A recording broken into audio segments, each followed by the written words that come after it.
So tomorrow is Bandcamp Friday and we've got a new Sterile Records release for you.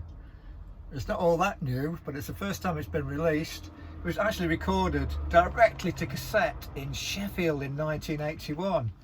This is founder member of Nocturnal Emissions, Danny Ayres, my brother. He'd be about 16 or 17 at the time, 1981. He'd be 17 when he recorded this, and he actually built this synthesizer himself using the sort of chips that they have in Space Invaders machines, I guess. These silicon chips that go and you wire them up and various beeps and oscillators occur.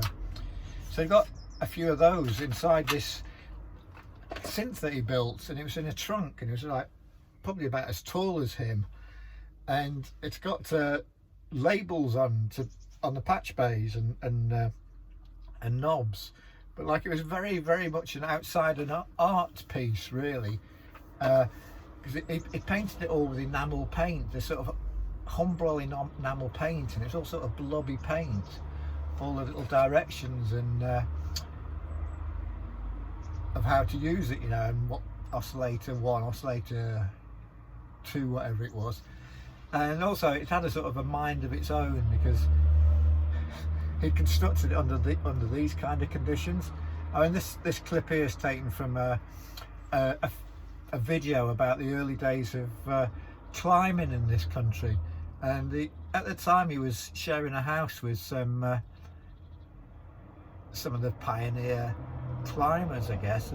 There were sort of the top climbers of the time. I don't know much about climbing, but it's a big thing in the Peak District, isn't it? And it's a big thing in Sheffield.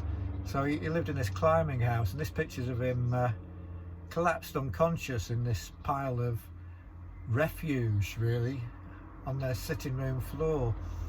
The film just is called, I was going to say it's called Testament of Youth, but it's not called Testament of Youth. It's called Statement of Youth, the birth of British sport climbing. And it's all about the squalid conditions they lived under. So under these squalid conditions as a 17-year-old, somehow he managed to build this incredible synth in this case. And I think it was December 13th, 1981. We're going to try it out, and like the first and only live performance of Meteor Atomic, except he was, and do you know what, I think he might have changed the name by then.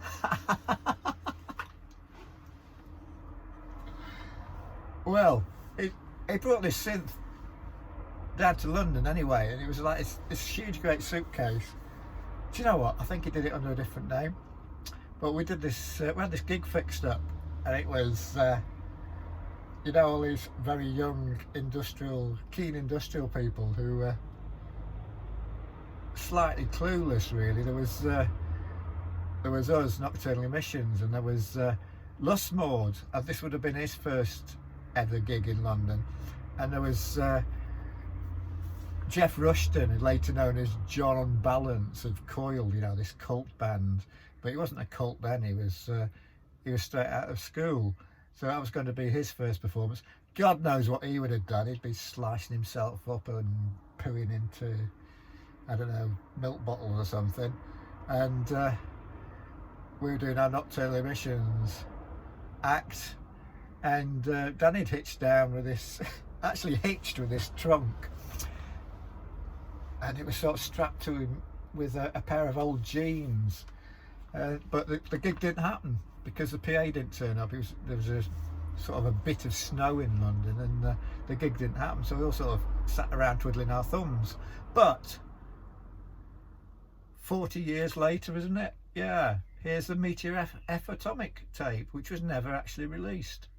So there you go, a little bit of history. It's on Sterile Records, and it's only available tomorrow on Bandcamp.